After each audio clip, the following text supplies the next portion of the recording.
Urednik monografije, etnolog Dušan Štepec, v njej med drugim predstavlja razloge, zakaj je Šmarnica v 20 letih prejšnjega stoletja naletela na negativen odnos oblasti in strokovnjakov do nje. Predvsem takrat, ko je 1923. leta bil objavljen članek o tem, da je šmarnica zdravju škodljiva za uživanje. Šmarnica je bila dežurni krivec za vse slabo, poudarja Štepec. V 20 letih je bilo v vzponu tudi izrazito protialkoholno gibanje. In pa druga stvar je bila ekonomska kriza v 20 letih, gospodarska kriza, ki je seveda vplivala tudi na prodajo vina, ki ga je bilo takrat v tistem obdobju veliko. In proizvajalci vina iz sortnih trt so se čutili ogrožene.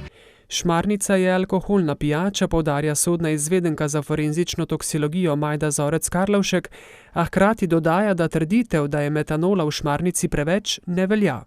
Ga je seveda nekaj več kot v belem vinu, primerljivo včasih z rdečim vinom, vendar to niso take količine, da bi Šmarnico zaradi metanola gledali po strani.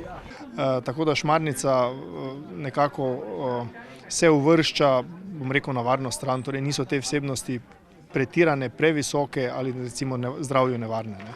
Izid monografije, sofinanciran tudi z evropskim denarjem, je del projekta Zdravo za naravo, katerega vodilni partner je Društvo vinogradnikov Lisec Dobrnič. Ja, tle v naši gori Lisec je še cirka 1/3 Šmarnice.